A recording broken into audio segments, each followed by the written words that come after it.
Hello everybody, you're welcome to a brand new beautiful episode of Fake News Show. You know how we peruse it, you know how we run things, you know how we rock it here. On this show, you know how we do now. We'll tell you everything about fake news, what's fake news, how do you identify fake news, where is it from, how does it affect you now, how does it affect me, how we can avoid it, report it, a whole lot more on this show. That's how we roll. On this episode of Fake News Show, we're going to be looking at journalism. That's why we're looking at journalism and fake news. So fasten your seatbelts the way you usually do. Call your friends, gather around because it's time to rock and roll. We'll be right back after this short message. Adekon.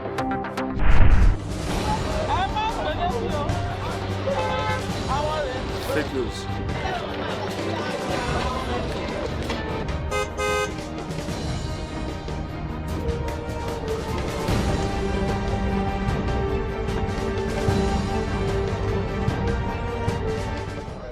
Welcome back. It's Fake News Show, and I'm your host, Frank Donga. In the past, news and information used to come from traditional media, television, radio, newspaper, notebooks, lecture. But with the advancements of technology, things have changed. Everything don't change now. Now we have search engine, you have social media, you have online library and the likes. So this internet now, a lot of people don't blame and say, now they cause misinformation or disinformation or fake news.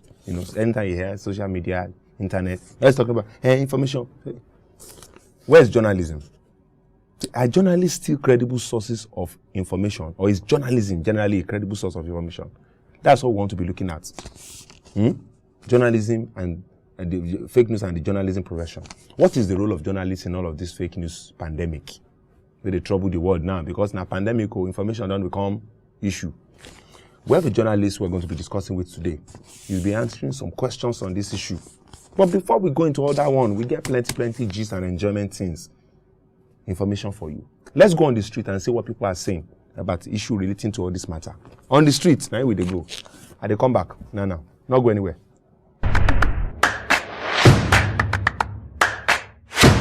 Comes as a kind of a lie against a personality. So it may destroy a personality if it's being carried out in that kind of manner. When you just bring out information for the purpose of destroying the personality, it has a personality effect on the character and content of an individual. You verify information before you act on it. Not jumping on anything you see on the social media. Any information you get, you have to verify it. We have various means of verifying information before you act on it. Every person is a fundamental human right for you to air your views. But while you are airing your views, do not encroach on the rights of other people. Don't say something about them that is not true. We are able to stop bloggers, because bloggers are the most people that bring out fake news. In every rumor, there's an atom of truth there.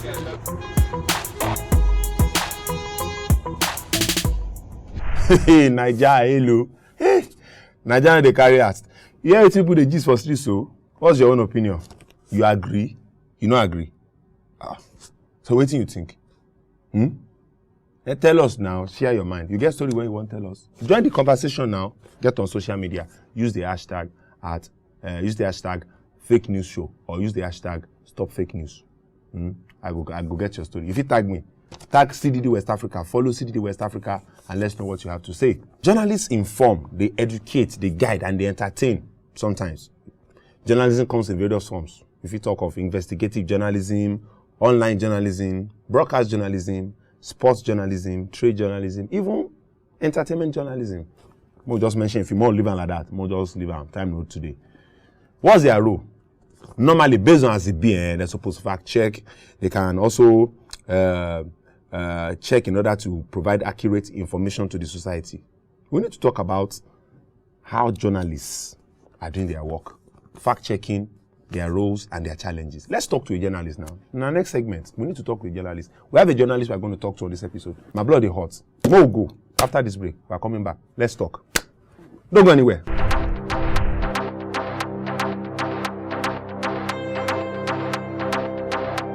You're watching Fake News Show. I'm Frank Donga, your host. In this segment of Let's Talk, we're going to be talking to another brilliant guest on this show. This episode of misinformation, disinformation, fake news, and journalism. Yes, journalism. You can't talk of fake news without talking about journalism. Involved. We have no other person but Mr. Ansfrey Ajenoku. He's a journalist, a competent one, experienced in print journalism, online journalism. He's going to be discussing with us fake news, misinformation, disinformation, and journalism. This episode of Fake News and Journalism. Glad to have you in the studio, sir. Thank you for the warm introduction, Frank. You're welcome. Thank you very much. Yeah. Let me ask you, what is fake news? Yeah, fake news is any material that gives false information about a particular incident, about a particular development, with the aim of not just misinforming people, but you could also have that aim of disinforming, deliberately leading people in the wrong direction within the context of what the information is.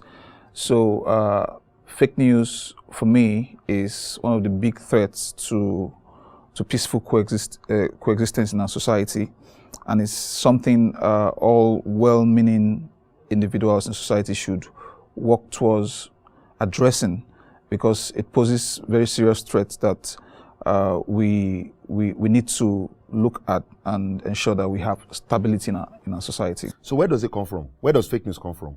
Yeah, it comes from the human mind, because for ages we've had things like rumors, hoaxes. So the only dimension now is the multiplier effect it has on the human imagination, because where a human imagination that was false used to be limited to a village, a hamlet, now the reverberation has global ramification. It has far and very wide effects the way it is now than what it used to be before you had technology coming to amplify its implications. So now we have to deal with a much a bigger dimension of the problem of distorted human imagination. And once that happens, and once information becomes distorted, it becomes corrupted, you find out that society no longer works in harmony, and society needs a certain level of harmony to function. Okay. Yeah, and if that harmony is not there, then society tends to encounter very serious hiccups that could make life very brutish. You're a journalist. Yes. And some people say if journalists do their work, well, there won't be fake news. In fact, some people even accuse journalists of being the one that spread some of this fake news because they've been paid. Do journalists spread fake news? Yes, there are many instances where journalists who have not imbibed the professionalism required, the commitment required, the ethic required. There are many instances where they spread fake news, where the gatekeeping role collapses within the context of the information dissemination process. You could have journalists, spread fake news inadvertently, and you could have journalists engage in misinformation because of not having a grasp of what they are talking about. And that's why sometimes journalism gets pushed down the rung of the various forms of writing. They will say you are into journalese. It's considered a lower form because you are putting together material in a hurry. But that notwithstanding, the fact that you are pressured for time, you are pressured for space, still means that your professionalism comes to bear, where you are able to capture information within the context of time and space in a way that is balanced, that is that takes cognizance of the various sensitivities and the various impacts that information you are sending out would have on society. So you have a lot of instances like that where journalists do that, and I think any journalist that falls victim of that should blame himself for not being committed enough, because the commitment required to put that information out there means that you have to take a whole lot of pain. It's almost like a thankless job, but it's something that adds to your credibility. Based on what you've said, we've had instances where sometimes in journalism wrong information gets out. In fact, we've seen broadcast journalists or print media journalists put information that is not accurate. Well, what is the process between gathering information and publishing it? Where do things go wrong? Journalists are known as news hounds, and you're hounding for news. So the first point of a news breaking could come from a reporter having an understanding that a particular content has news value. The reporter definitely has to dig deeper to ask the questions: what is the news value of this? How are the ramifications of this particular content that is breaking? So the first point of the generation process is from the reporter. There are other times the editor in a news setting can say, okay, this is breaking. You might not be aware of it. Follow up to investigate and find out what the ramifications of this breaking content is, and if there's news value in it, channel to me. So now you have that first process of generation. Then there's the process of processing that news. That's why you have copy editors. Okay. So the copy editors are supposed to do factual checks on every news content. And after the copy editors work on the news content from a news setting, that is when it goes to the gatekeeper. Everybody in the chain has a responsibility not to put gibberish in the system. But ultimately, the biggest gatekeeping role rests with the editor. Editor? Yes, of that medium. So if a news material goes out, the editor knows about it? Definitely. Before it goes to print or broadcast? Yes, medium. Yes, because that would be a total collapse of the integrity of the gatekeeping function. So what you're saying now is that probably the reporter gathered wrong information. Yes. And did not verify. Yes. But journalists are supposed to be trained to verify. Definitely. So that one failed. Yes, it failed. Then, do we have good training institutions that are training journalists for us, or is just garbage in, garbage out we're experiencing? Because the future of the country, if you are saying journalists are the gatekeepers of information, they're supposed to fact check and blah blah until editor before publishing. Yes, I can't tell you. I don't want to say are they training you people well because it's speak from my mouth, but are they training you people well? I would say yes. There are institutions that are doing proper training of journalists, because it's not always a negative picture.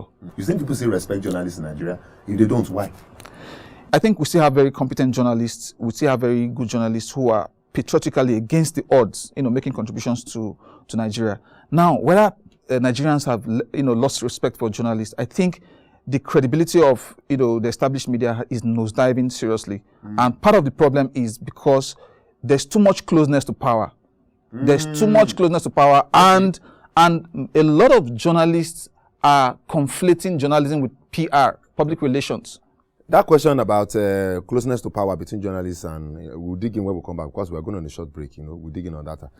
All right, ladies and gentlemen, we've been talking to Mr. Humphrey Ajanaku, a journalist. He's been talking to us about misinformation, disinformation, or fake news, and journalism. We'll take a short break now. When we come back, we're going to dig in proper.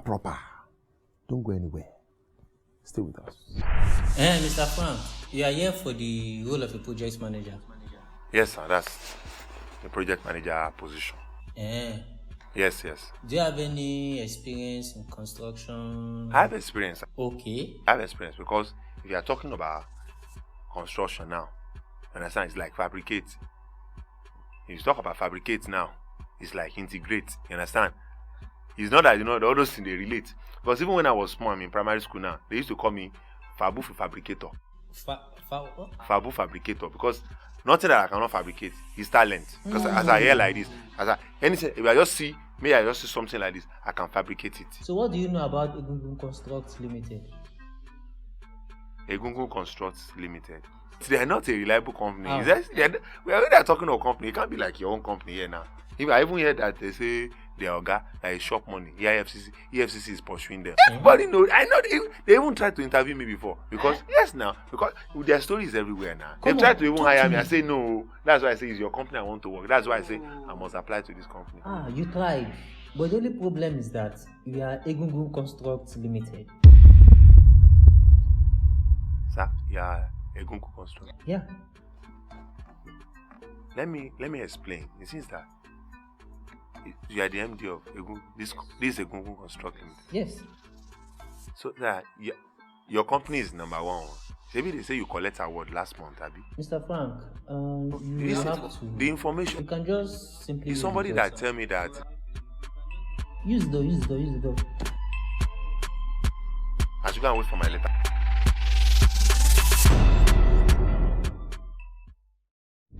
Welcome back, ladies and gentlemen. This is Fake News Show. I've been talking to Mr. Humphrey Ajanaku. What would you say is the greatest challenge of journalism in Nigeria? I think the greatest challenge comes from, it's number one, a human resource challenge. How? What do you Yes, because journalism is almost like an all-comers affair. So you go out there, you don't have any other thing to do. You just pick up, if you can write some decent sentences, you pick up, I'm talking from the print, point of view now. You pick up your pen or your computer and you start, churning things out. So from that point of view, I think there's a huge training gap.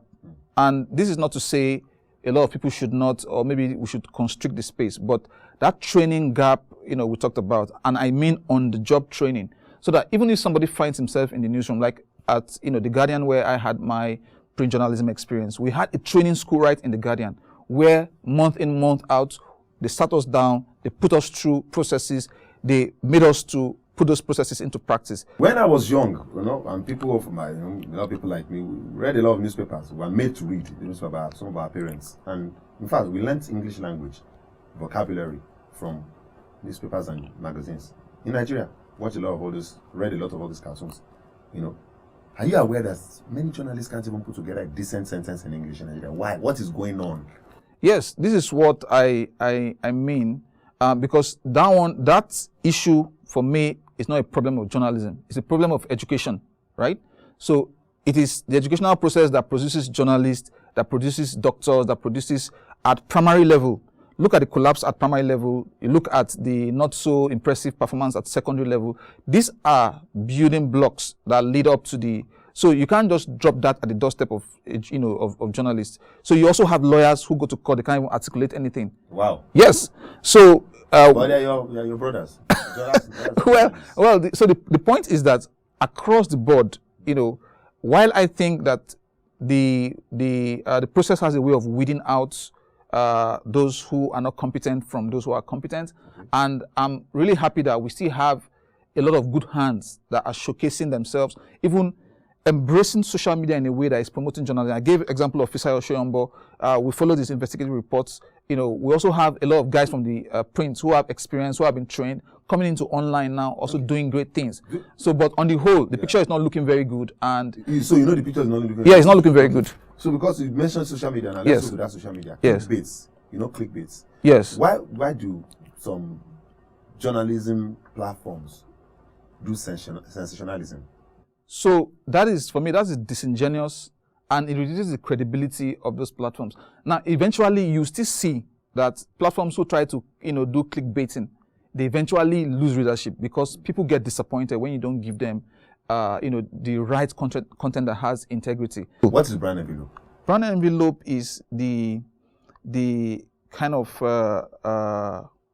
money, mostly money, that journalists get when they conflict their roles as reporters who should be holding institutions accountable, and people who want to be spokesperson for the same people they should be reporting. That, in a nutshell, is brand envelope. So the journalism culture, in a way, has evolved to the point that, in a very messy way, to conflate PR with actual journalism. Actual journalism is irreverent. So are you saying brand envelope is bribe? Yes, in a sense, it to is. Influence your decision to publish a story or the direction of the story? Definitely. Or not to publish?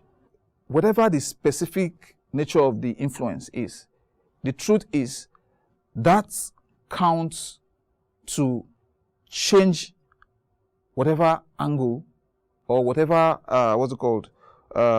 whatever direction the story might go. In fact, even you as a journalist, well, if this person has given me what he has given me, then I have to also, there's something called quid pro quo. There's a quid pro quo process in that.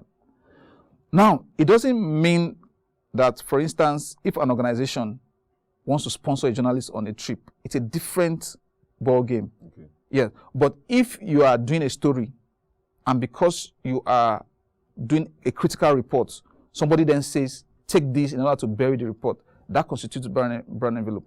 To bring back the respect of journalism in Nigeria, in the midst of all this disinformation and fake news? The primary thing we can do is at the human resource level, that training gap I talk about, the on-the-job training I talk about is critical. I also think motivation is critical. Let's make a call and let's stop this whole idea of babysitting or trying to be diplomatic. All these media houses that are not paying salaries, let's hold them to account. Why are they not paying? Are they not making money? Why are they putting families, working men and women who toil day in, day out? So if you look at that, the whole brand envelopability thing you talk about is you create a cause and an effect. Okay. So some of the brand envelope thing you will see is also an effect of a system that has not taken care of its own, and people have to go out there and fend for them. That's no justification in any case. Okay. But what I'm saying is that we must address the issue of motivation, and we must address the issue of training from the point of view of on-the-job training, because you can't just sit somebody in a classroom and train them with theories. They have to be on the field to know what the existential things are right there on the field. Thank you very much, Mr. Armsfree Ajanaku. It's my privilege. 30 minutes flew by. Yes. All right, ladies and gentlemen, we've been talking to Mr. Armsfree Ajanaku, a journalist, print media background and online media, and he's been talking to us about journalism, misinformation, disinformation, and fake news. We still have more coming for you after this break. Don't go anywhere. You're watching Fake News Show. Stay with us.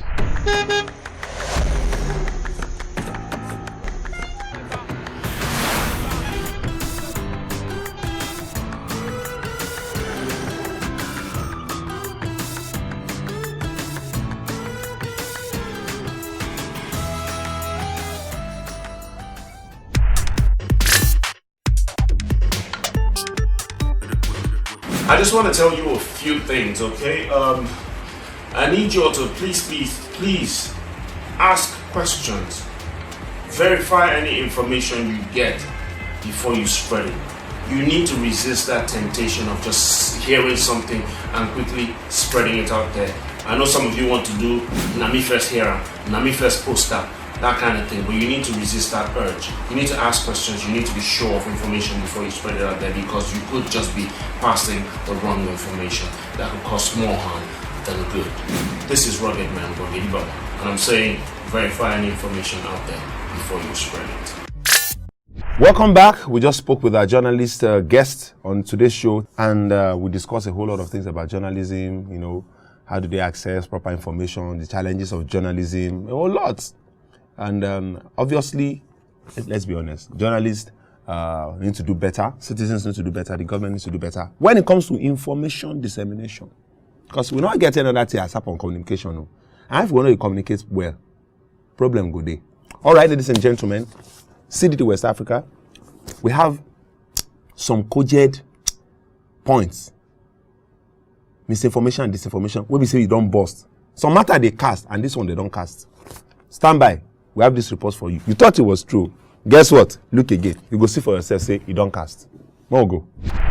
CDD Fact Check Report. Fake News Alert.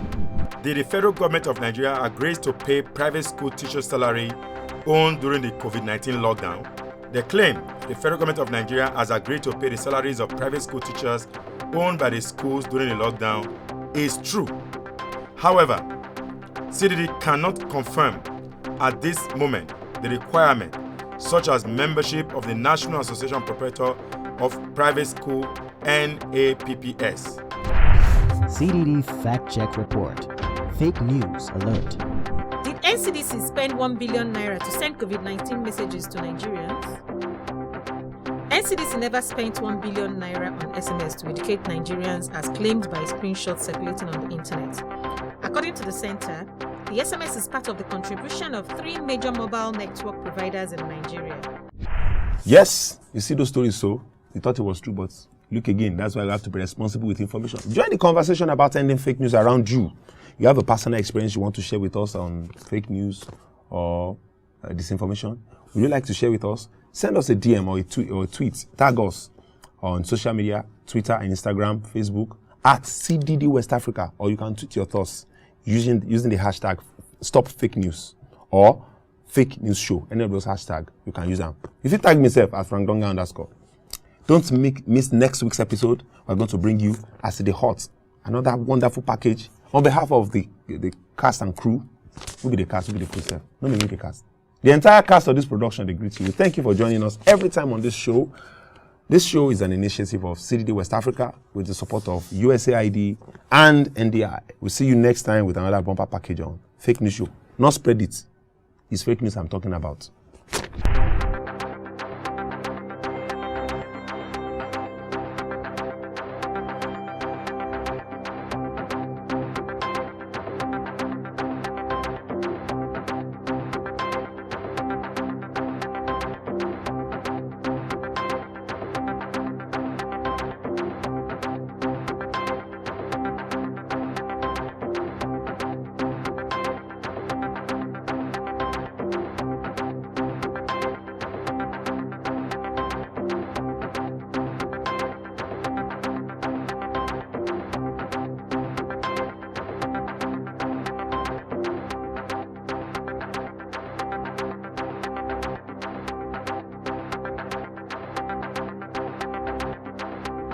Fake News Show is an initiative of Center for Democracy and Development with support from USAID through the National Democratic Institute.